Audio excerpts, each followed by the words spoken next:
discuss some of the technical stuff. It is in the plug on that camera, or because if you hold the plug in, it will come on.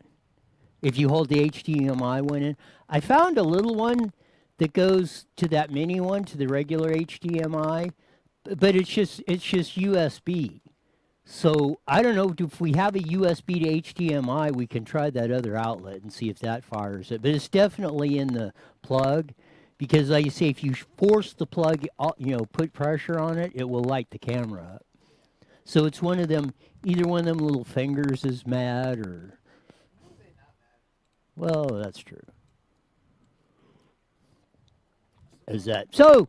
Instead of makeup for Stephanie, you get technical discussion with Jesse and Roy. Yes. Of all that. Should be a fun day. We're getting ready to fire off on Facebook Live.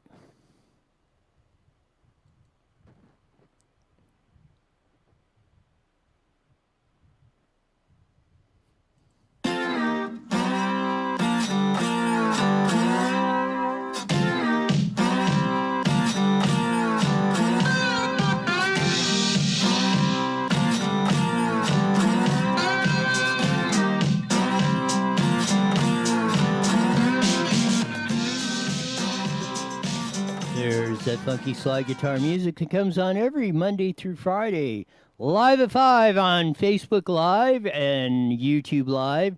And, well, I guess we start a new segment since Stephanie will be in with us a little bit later to talk about Governor Kristi Noem and what's going on in South Dakota, where she's governor, and what's going on in all this whole madness that we're suffering through on that. But you saw Tech Talk was with Jesse and Roy as we were discussing some of the technical aspects of things that are going wrong or need to be fixed here in studio on that.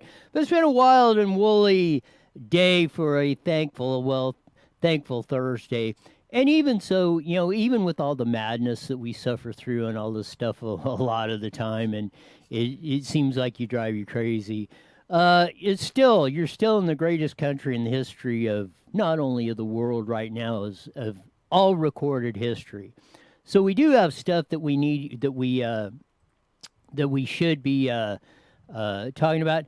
Trump was on the deal. He had his press conference today. 3 days in a row, you've seen a more subdued looking presidential Trump. I think this is a mistake. I think it was a mistake, in my opinion, that he canceled the Republican convention in Jacksonville, Florida, as a traditional deal. He indicated the folks in Jacksonville said it was okay. They were ready to rock and roll. They were ready to do it, but he pulled the plug on it. It's going to be like a hybrid. They're going to have the nominating convention or the delegate selection in North Carolina, and said they will have some rallies or something on that. I find this very odd, and we'll talk about this when Stephanie comes on here in a few minutes, but there was no problem on July 3rd. They were at Mount Rushmore in South Dakota, no masks on, no social distancing, big crowd. South Dakota's never had any problem, no spread of this. But we're hearing this daily barrage of masks all the time. Well, now masks are the cure-all for everything of that. Pull your mic down, Jesse, here for a second. And I just want to ask you one question on the deal. Well, I want to see if this works, after all this time. We'll see if this tunes that up. But the question I want to ask you is, through all the masks up now, have you changed your outlook on the effectiveness of masks, or have you changed the way you outlook or use it or anything like that? No, I just wear the mask just so that people don't freak out when I walk around. That's mainly why I wear it. And so you're not one of these that's running around with a mask on all the time, or afraid that you're going to get coronavirus over this stuff because somebody might sneeze on you and you're going to die and all this stuff?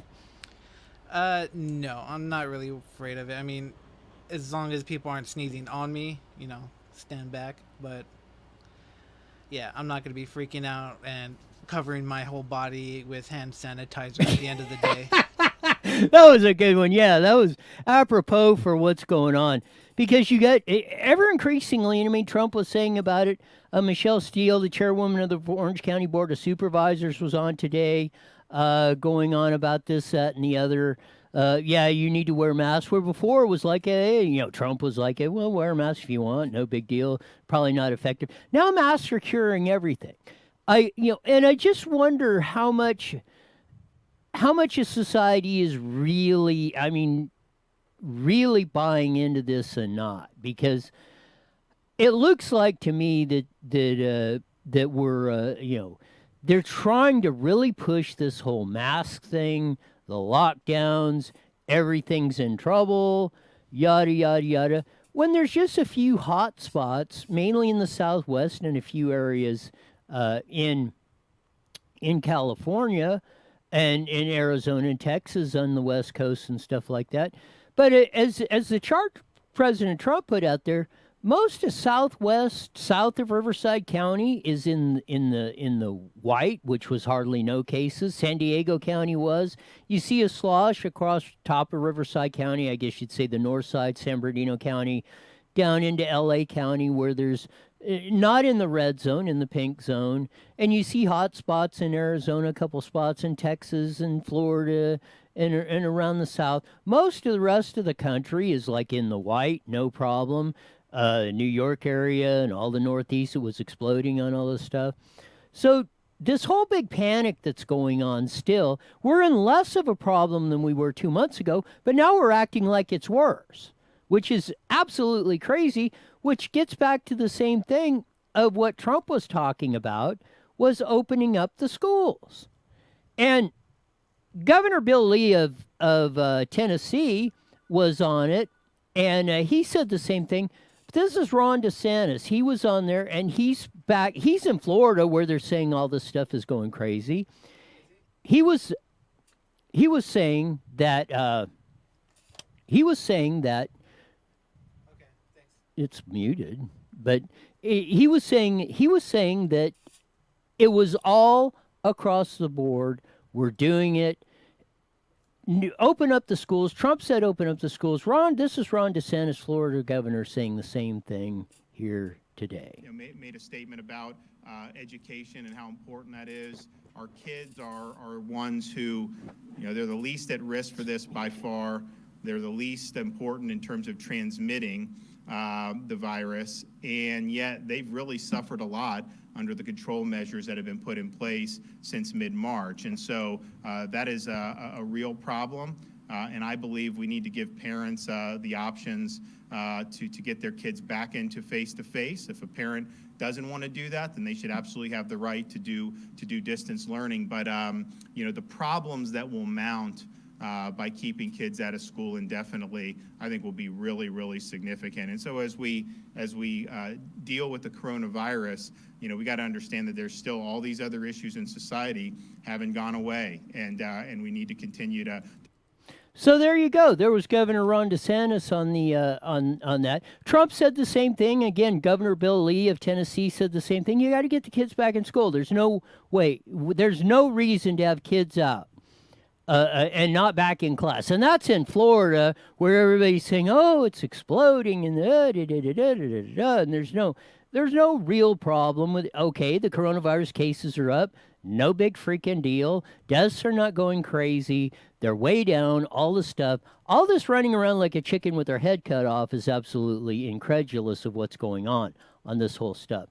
And when you pull all this stuff together, it's all on the deal. Do we have the video up from the tape video up? But all the stuff that's going on,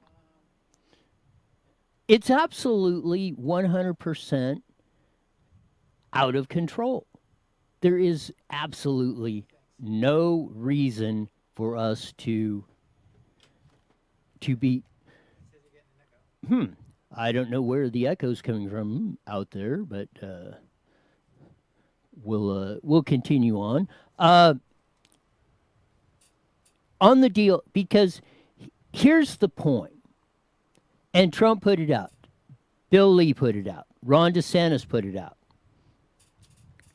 you're you're doing much more harm to the kids not putting them and getting an education than you are all across the board, economic wise, everything else coming on the pike. And if you don't fix that, we will totally, we're going to totally ruin a generation of kids if we keep this up. There is no danger for kids. They're not going to get infected. Most of the evidence, the overwhelming evidence shows they don't spread it. There's no problem. Anything else going on? Because if you take it back and break it down, like they said, the CDC's putting out guidelines. We all want to keep safe, and each one of them said it's parents' choice. Ron DeSantis, Bill Lee, everybody, Donald Trump. We're not telling you have to send your kids to school. If you don't want to send them to school and you want to do the distance learning or that or anything else, fine.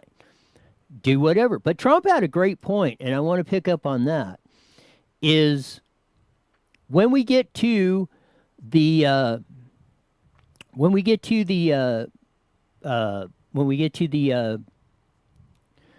point of, okay, it's a month now, school's open. If you want to put your kid if your school district is not opening or not having in-home classes, you get to take that money, whatever it is, $10,000, $20,000, $5,000. You can go to a charter school, private school. Parents make the choice. That's where we should be going in this whole deal. And we,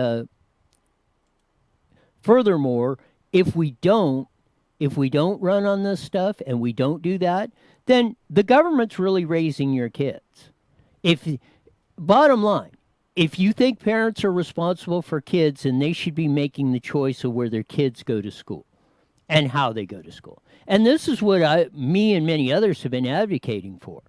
You should, it's been called the voucher system or school choice or whatever.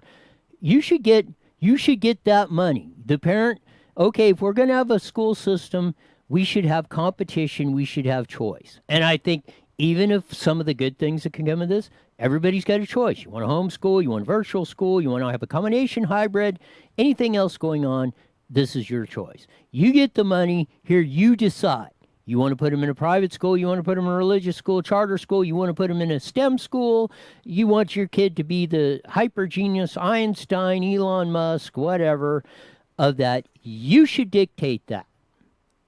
And that's where, and if anything good hopefully comes from this, that's what hopefully will. And that's what should be done from this point forward. School districts don't want to open their schools and have a plan in place and figure it out, then parents should be able to take whatever that money is that was going to that school and put their kids or educate their kids or use that money as they see fit to educate their kids. Because as they said, there should be no waiver on the 6.5 hours of instruction a day, that a lot of them are asking for, because there's no way they can meet it on a virtual school. It's pretty much impossible at this point. It would take years to put the infrastructure in to do that. We're not anywhere on top of that, anywhere close to that. So we should be looking to do that in our endeavors going across the deal. I want to do that if you're not looking for something in particular. I wanted to do the Cybertruck thing. Do we got time to do the Cybertruck? About a minute. They'll quickly do the Cybertruck. Elon Musk just announced it, and there's the deal. Greg Abbott of Texas announced that with Elon Musk, the Tesla factory and it should not be called a Cybertruck. I don't know what you're going to call it, but that is not a truck. But anyway, as Elon Musk said of Tesla, and watch for the Tesla factory up there in San Fran to be moving out where they're actually building the Teslas. But they cut a deal with Texas in the Austin area to build the so-called Cybertruck. There's Greg Abbott and Elon Musk. Show the non-truck. That is not a truck. I don't care what you want to call it, but that is not a truck. No way. No way in heck that is not anywhere close to being a truck. And a truck, yeah, can you imagine trying to go out to the desert with something that you got to charge every 100, 150 miles going across that on the board? That would be absolutely ridiculous. But we're going to bring on Stephanie, and we're going to talk a little bit about South Dakota, crowds, coronavirus, and everything going. So let her rip, Jesse.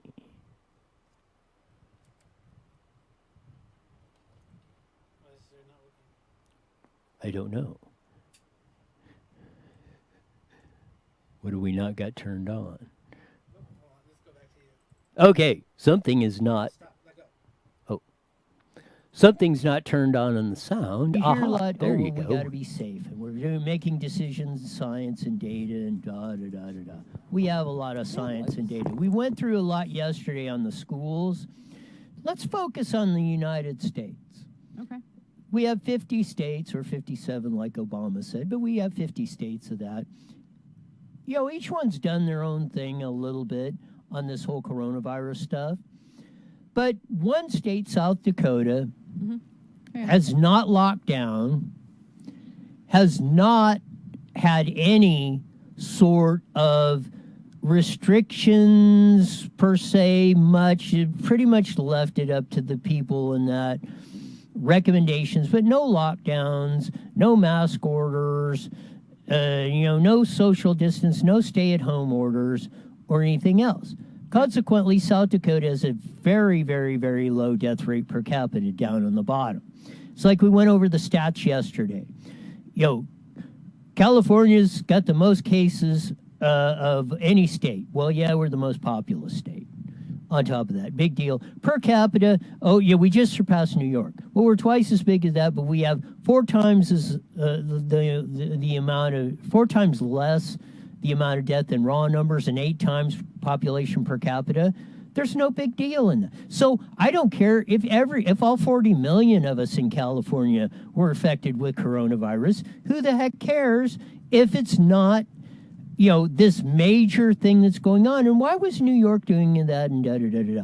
But you're hearing a lot of the blames. Even Trump said yesterday at his press conference, well, maybe it was because of these riots and gatherings and yada, yada, yada. On top of that, we mentioned yesterday, but the first sporting event, I think, that went on after this whole madness started was in Jefferson City, South Dakota. It was a sprint car race. They had about 1,000 fans. They've had fans like that. They've had fans at full attendance at short tracks all across this country, from Iowa to Pennsylvania to Ohio and everywhere else, and a lot of Tennessee. And these cases are not breaking out.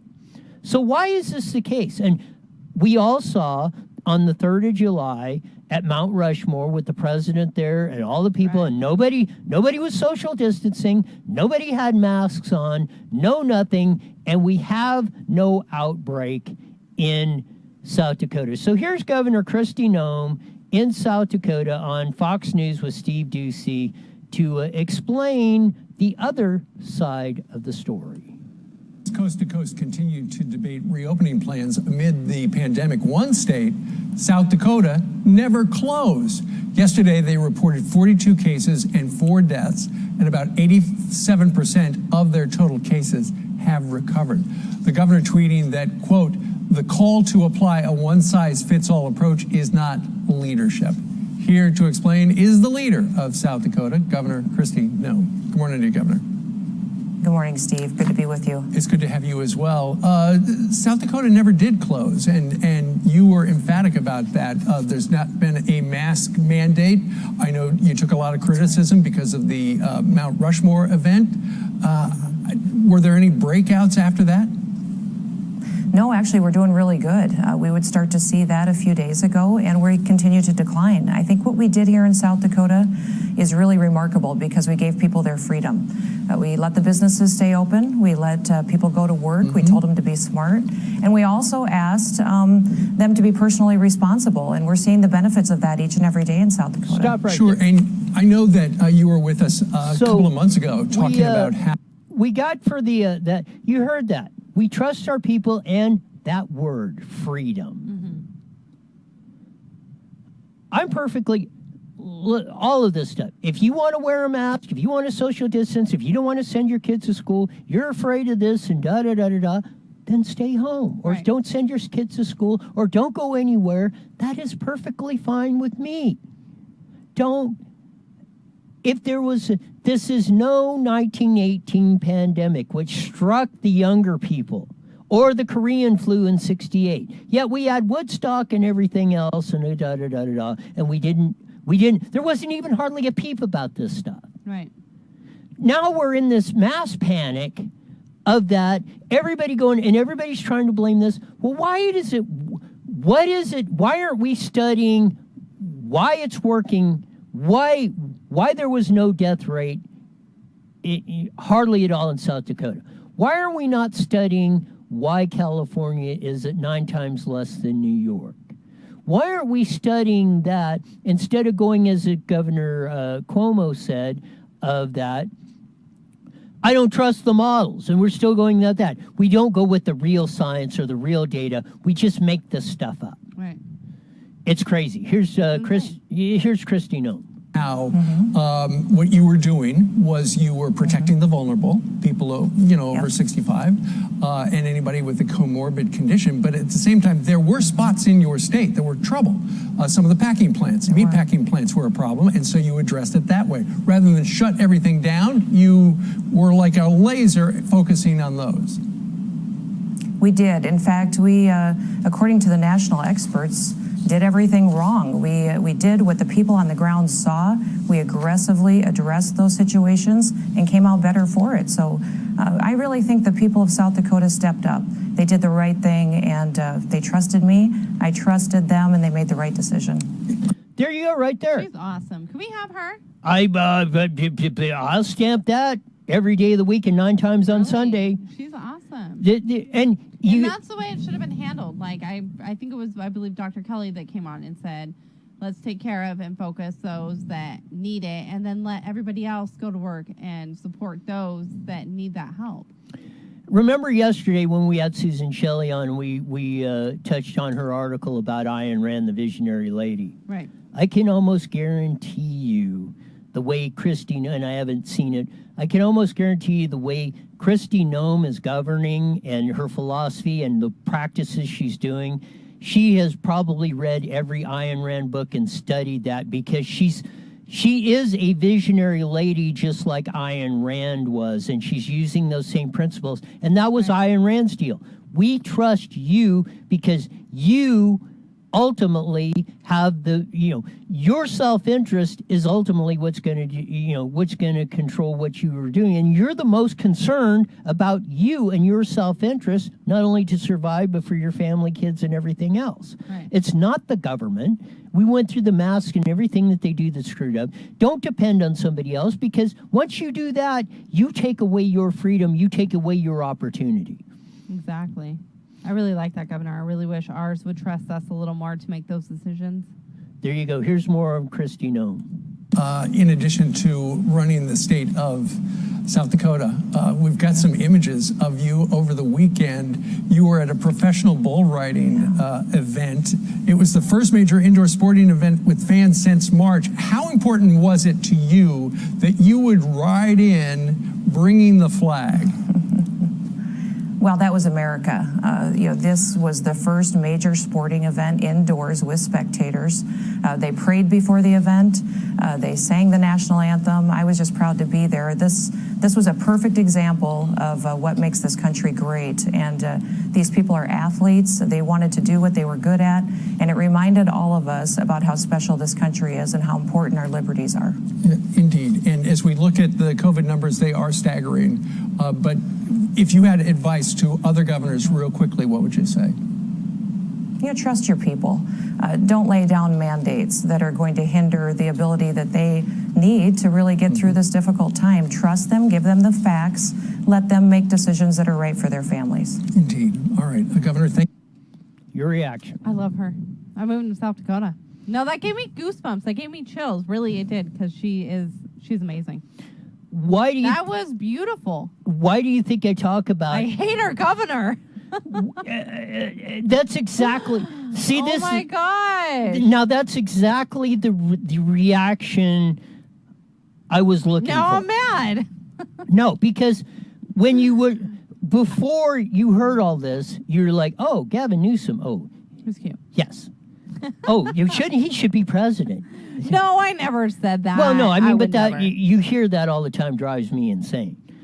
Of that, but this is why. Now, again, like I said, the first outdoor sporting event, Right. South Dakota. First indoor sporting event, you had the governor riding on a horse in that, yada, yada, yada. The world's not falling apart in South Dakota, but practically everywhere else you hear the barrage of how we're all going to die if we are in, Right. if we do this and I that. keep hearing that damn commercial. If you don't wear a mask, you're going to kill your mother and your grandma. And I'm like, no, Yeah. I'm not. It- My own mother doesn't wear the mask. Yes. But she's awesome. We need a governor like that. I really wish. I mean, all due respect, Newsom, but He more deserves like no respect. that. Yes. And That's. I mean, and she trusts her people. That's the thing that got me the most. Is she said, "Trust your people," because I think it's a two-way street with respect, and he's not respecting us at all. exactly. That's exactly the reaction I wanted to see, because when you see, it goes back to my example I talk about all the time. When you're making decisions on anything, on complete and whether they be anywhere that are not giving you complete accurate information, that are not or hiding your agenda, like Susan Chilly's talking about. Look at the school unions are running this whole deal, and they're in it for their own self-interest. They don't, they have no interest about your kids or anything else. Their interest is them. And that's when you see what's really going on behind the scenes, it's like this with COVID-19. This is what's really going on. This is what the real world is. Now, same thing. Fine. Don't tell everyone else how to live their lives. Right. Let them make their choices. And that's what we should be doing. And that, I mean, that really should be. Like I said, we were talking about before they shut down schools again. Let it be the parents' choice. Let it be the teacher's choice. Do they want to do the homeschooling, distance learning, or do they want to be in the classroom? I don't get why he didn't allow that, because I feel like if he would have, I think a lot more people would be more respectful. They would appreciate him more, and they would be mentally way more happy. Just want to flip this one up, flip it up on screen 4. Dollar Tree Family Dollar reverse mask mandate no longer require masks for shoppers. Yes. So, and I it love goes the on. Dollar Tree. too. Yes, I'm exclusively going to shop at the Dollar Tree Family Dollar, because you've heard Walmart. You did it already? And well, probably, but you heard That's a Dollar Walmart Tree. and all these companies now they're saying, oh, we're requiring masks all the time, anywhere, no, regardless, yada yada yada. Here's a company that says unless the local governments mandate it, we're not requiring masks in our stores. Now this is the way but we. wait, didn't he mandate it though? Well, yeah, they Okay. said if it, like in our jurisdiction where you're supposed to wear one, yeah, but anywhere that it's not mandated, they're not. Okay, they're okay. not. They're not requiring it. If your local governments are requiring it, then that's then you're going to have to have a discussion with your local, state, or whatever officials. But this is what it should be. If you don't think it's safe to shop in Dollar Tree, then don't go there. Right. Vote with your wallet. Don't be putting mandates. If I want to accept the risk of going into the Dollar Tree or what without any mask, and we want to make the transaction, why should that affect you? Right. My thing, though, is to take a risk to go to a certain store. You take a risk when you walk outside your front door. You take a risk when you get out of bed in the morning. You take a risk when you wake up in the morning. You take a risk when you go to bed.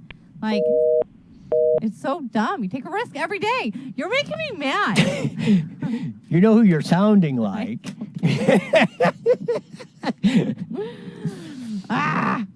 No, but I mean, Because it's the truth. It's the reality. I know, but And that's why you have to living be. under my rock because I didn't see all this crap. Rock bag. I want to print out that recall form. Yes. It should, and that's what it is. And it shouldn't, but that's We where gotta roll it into pisses me Sean, off. else It we shouldn't won't be have on to go to KMT. that. Yes, but it shouldn't have does. to. And, I but mean, it's going to, but yes, but you have to have this whole setup. That's why we have these processes in place, and we don't want to take those away. I don't have anything. I'm just mad now. But I love the Dollar Tree. Yes. Go Dollar Tree. We love Dollar Tree. We do. We shop at Dollar Tree. They're not. Okay, You got about 20 seconds. there you go. Well, we're on there. Yeah, we've been working on the phone system for about 10 minutes, and we still haven't got that figured out. On that, it was just working 2 minutes ago because Here we go. Pop called in. Is on the air. The following is a paid program. Views and claims expressed are those of the program producer and are not endorsed by this station. Opinions expressed are not necessarily those of radio station.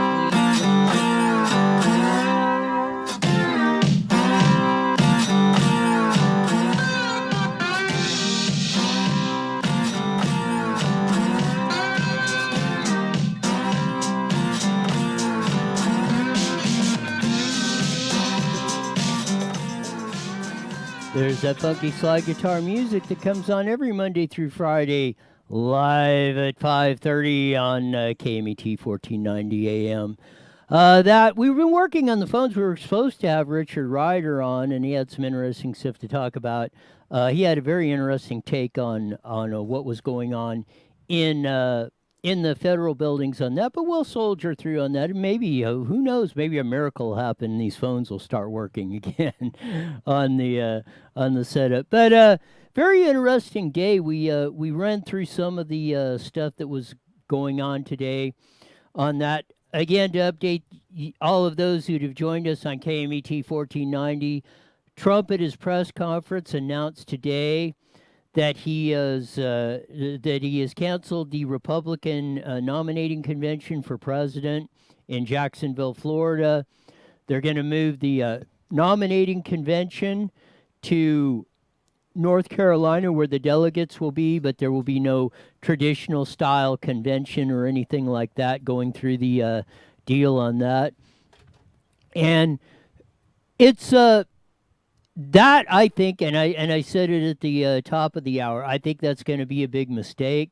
That's one of the big things you come up with on that.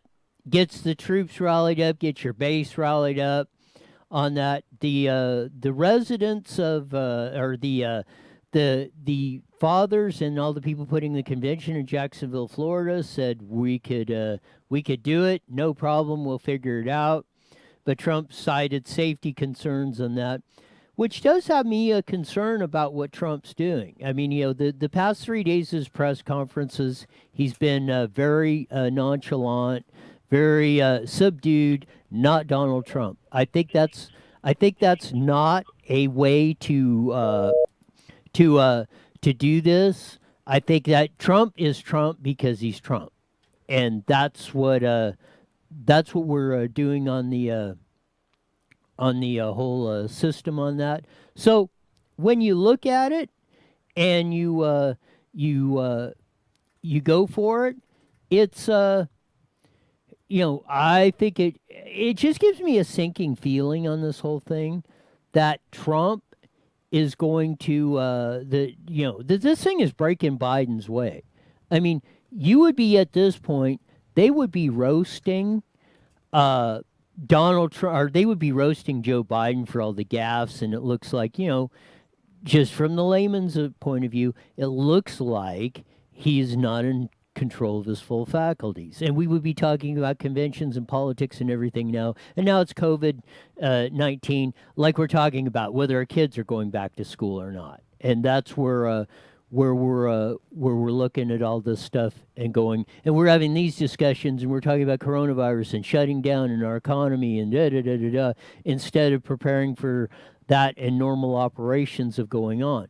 So we're looking at all this stuff, and again, I don't know. It just the best thing that can happen for Joe Biden, I think, at this point, is not to have him out there. He doesn't have to debate anything. He doesn't have to talk about anything.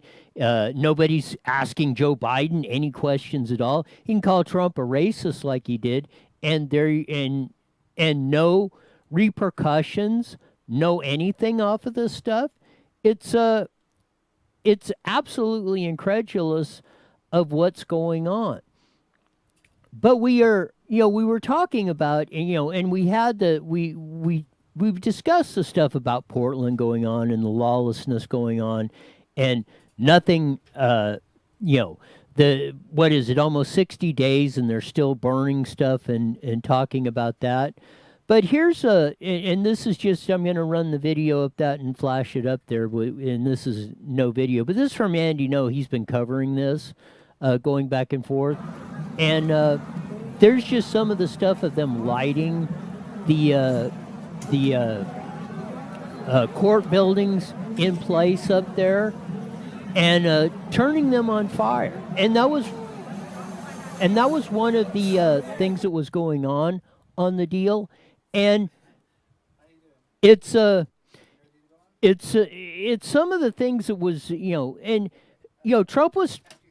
Trump was sending in the federal agents or that to do that, but for some reason Jesse waved his magic wand over the stuff, and we finally got the phone system working. So I think we have the aforementioned Richard Ryder on that, and he had a very interesting take on this of what should happen on the deal going up. And so we haven't had him on but in a long time, but he's from San Diego Tax Fighters. He's given you a lot of information on the cost of living and things that have been going on in California. But Richard Ryder, give me your take on what you think should be done with this whole ordeal that's going on up Portland with them burning and destroying our federal buildings and across the country. What do you think Trump should do? Well, the natural tendency, and of course Trump has fallen for it, is to go in and impose his will. But all he does is like climbing into the briar patch. He's giving them an excuse for everything that goes wrong. Not that what he does causes it, but the press is very compliant with that. As soon as he steps in there, the problem is that the federal government came in and we had everything under control. No, he didn't. So, at any rate, what he does is, and he's not unique, it's common to presidents dating all the way back to George Washington, where they feel that they need to have control. Well, we were founded as a confederation of states, and we have what's called the federalism policy, which is, as much as possible, the locals take care of matters. It's not a central government. It should be the ideal American concept is a very weak central government, and leave the states, the cities, to rule themselves. And my idea is not unique. I'm seeing a number of other people now voicing this opinion. Let the cities burn, if that's what they want. And they elected these people, and the electorate did, and for the federal government to come in there and say, we're going to run your city, we're going to do it the way we want, develops a we versus them mentality and bails out the progressives, the socialists, the anarchists from the consequences of their actions, because now they will turn and blame, of course, Orange Man bad. Donald Trump is the core of our problem, and he should simply stay out. And now the issue is, I think there's a sub-issue that's quite important, and that is, should the federal government defend federal property? Now, logically, yes, that makes sense. But as we saw in Portland, they sent in the federal forces, and like all government agencies, they got themselves involved in mission creep. They decided they were also going to go out and deal with the violence and anarchy in the rest of the city, other parts of the city anyway, and that was a mistake. And as soon as they became the targets of the anarchists, the whole thing shifted. And I think it's a controversial view, is that we should be willing to let them destroy federal buildings. If that's the way that city operates, so be it. But there's another side to it. With that freedom, with that anarchy, with that progressive mentality comes responsibility, which they don't want to take. And it should be very clear that the federal government will not spend one thin dime on rebuilding their cities, improving their infrastructure, building new federal buildings there. The federal buildings should all be moved out of those areas because basically, as AOC has so eloquently put it, they don't need no stinking jobs. She didn't exactly phrase it that way, did she? But I think that was the core of what she was presenting.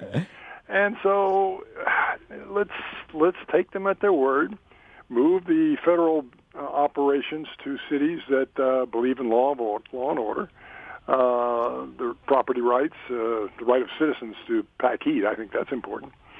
And leave those cities to suffer their own consequence. I think there'll come a time, hopefully, when the voters will say, enough. But I may be wrong. There's an unholy triumvirate, which is the mainstream media, the progressive groups themselves.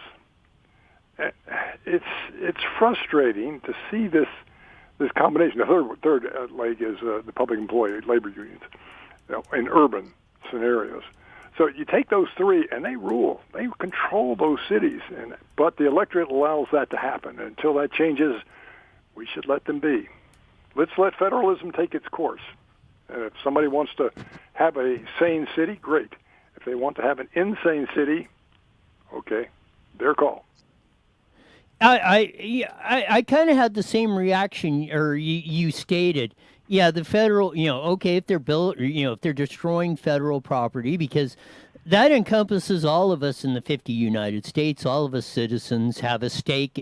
It's the money coming out of our pockets, as you point out all the time, that's doing federal buildings on that. And that's obviously the common most, or probably a natural reaction, as you said, okay, go in and defend it. But when I read your post on FlashReport.org, it got me to thinking, well, yeah, okay, I could see it under these, or this would be my scenario to do it. You probably couldn't do it with the existing federal buildings and stuff. But as you say, okay, so let's say in Portland they burn down the courthouses or whatever federal buildings, or Minneapolis, Minnesota, or wherever. Okay. And we take your suggestion, okay, we're going to move them to Texas or South Dakota or something like that, or wherever.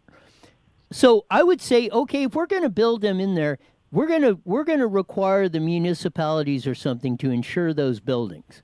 And if those buildings burn or whatever, if we the federal government put a building in there or do it, and it burns, you guys are going to insure it. So if we have to rebuild it or rebuild it somebody else, it's on your dime. That's a terrific idea. I did not include that in my article, and I like it. Very sensible idea. Some responsibility for that locally is an excellent idea, because right now the insurers are the taxpayers. Yes. And the federal taxpayers at that. And the idea that federal taxpayers are supposed to come back and rebuild cities and rebuild government buildings because the city folk decided to let anarchy reign is unacceptable. And your idea is very sound. Let's have a performance bond. Let's have an insurance bond. And that is a very sensible. So, and by the way, it's a good way to handle a lot of different problems. I deal with this in other areas. Very sensible. Good call. And that's what struck me. And it's a great, a lot of people say, because probably you might get it. I know I get it because I'm very opinionated. People think they don't change your mind. But I changed my mind, or listen, or like picking up with you. I said, okay, that's your idea is sound, and it goes back to the core principles of freedom and liberty and what the United States stands for. And as Tip O'Neill said, the government, the governs best, governs least, or who said that?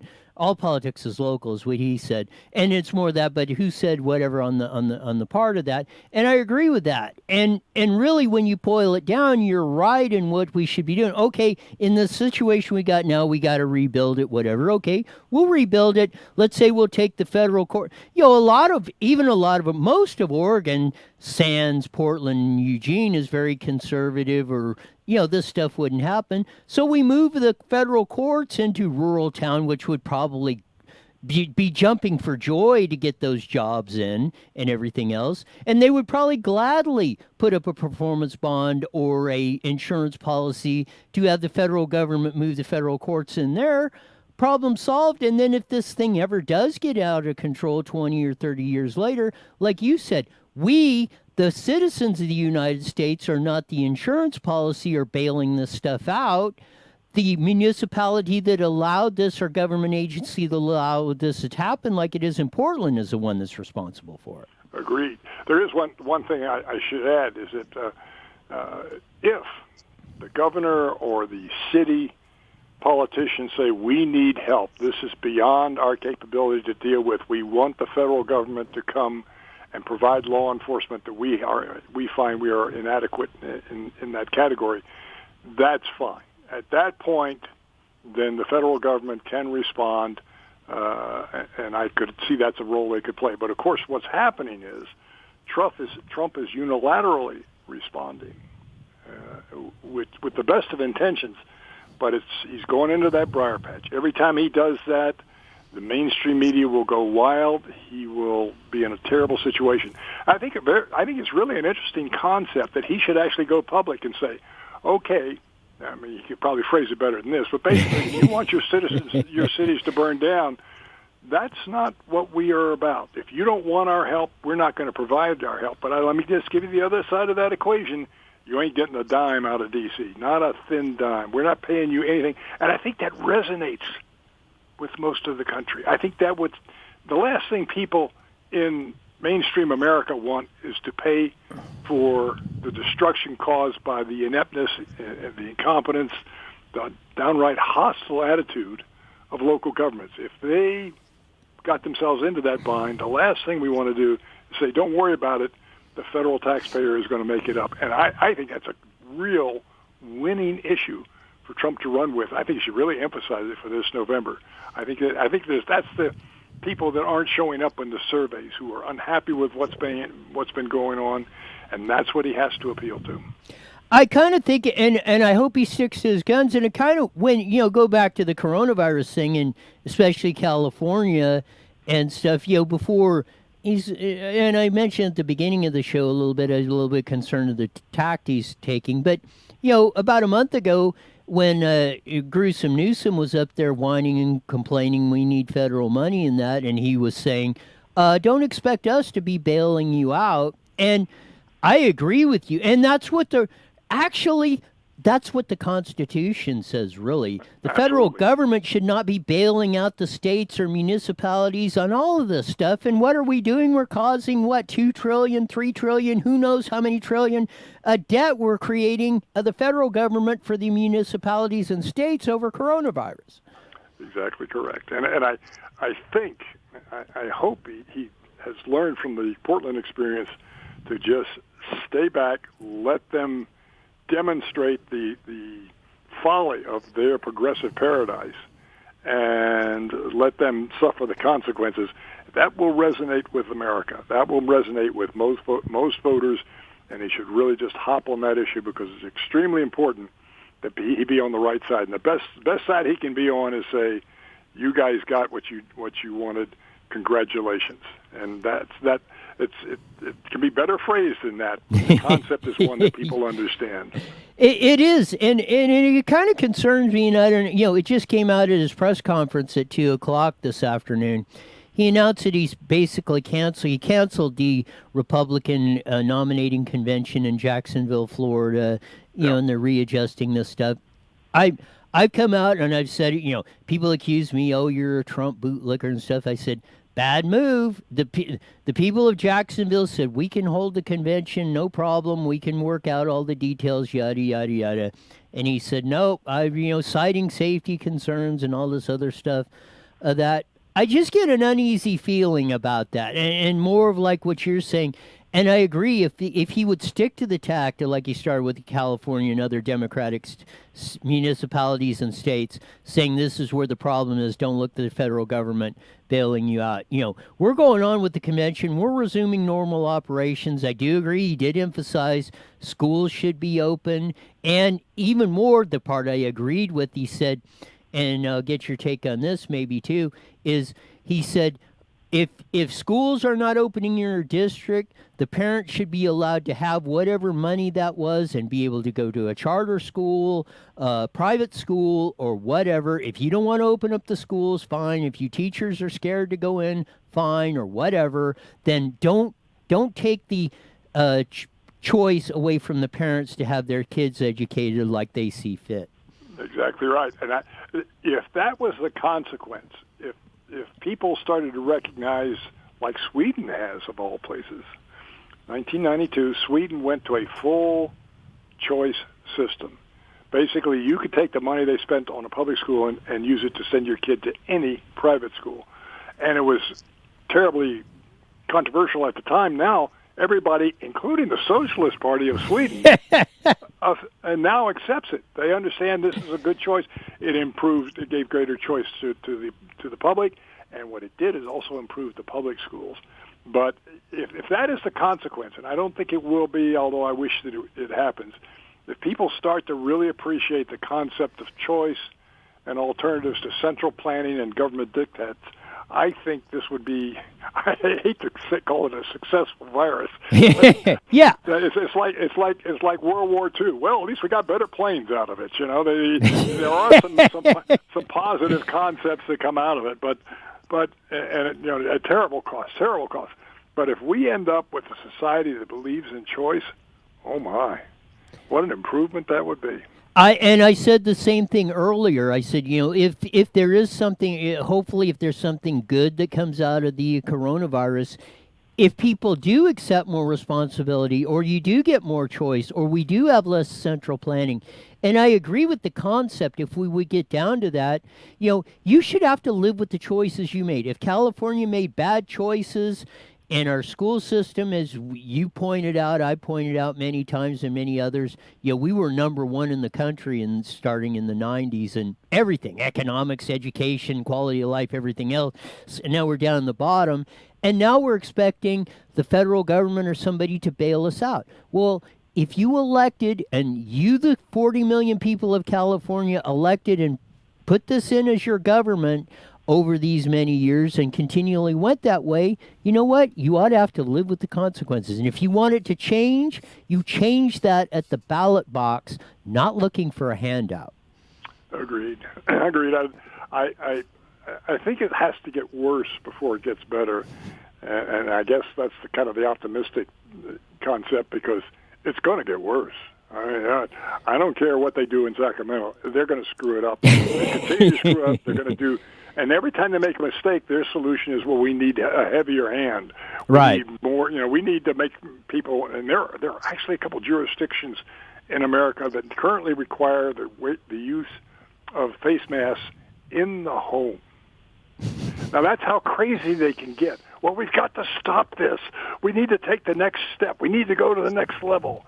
Now, that's not going to happen in California, I don't think. But that's the mentality that's driving this thing. When a lockdown doesn't work, we need a tighter lockdown. We need more rules. We need more restrictions. We need less choice. We need people isolated. And that's a very bad concept, which hopefully more and more people will recognize.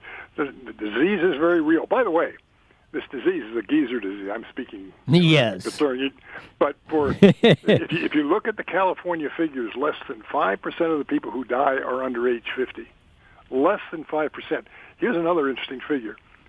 In the state of California, 40 million people, not a single school-age child has died. Correct. From coronavirus.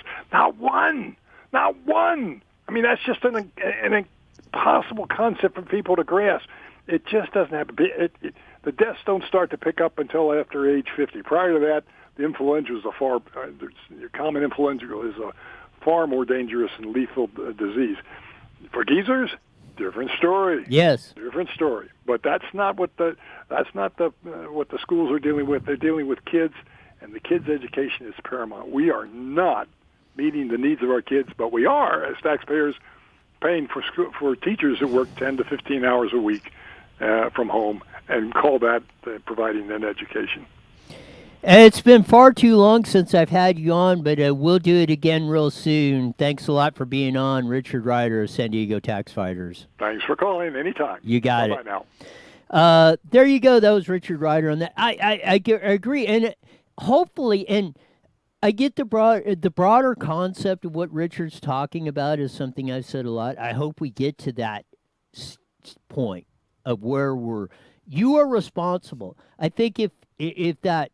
You hold your elected officials that I said that, your local school boards, your county board of supervisors, your city councils, they're much more accessible to you than those that are up in Sacramento or those that are in Washington, D.C., 2,500 miles away. You see them in your community, you talk to them, you can call them on the phone, see them, go to it's not that, few blocks away, a couple miles, maybe 10 miles to get to Riverside County. You can go down there and visit with them, go to their meetings, talk to them, bring up your concerns, everything else. They have meetings. Jeff Hewitt has them well up until this thing. City council members have them, coffee with a cop, all this other stuff that you can meet and greets, go out there and talk to them. And that's how you really affect them, because some of those, not all of them, but they are eventually your city council people, school board members, county board of supervisors are going to be the ones. Some of those are most likely going to be the ones that are going to be in the state assembly or California governor or in our Congress or state senator, federal senator, or maybe even president of the United States. Who knows? But those are the ones and if you establish those relationships or they know you, I will tell you this.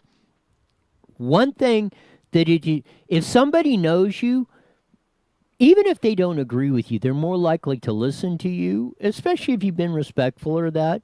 If you call them on the phone and you've established that relationship and they were your city councilman, school board member, county board of supervisor, and they're up in the state assembly or congressman, they're more likely to pick up that phone and say, hey, Roy, what's going on? What's your concern?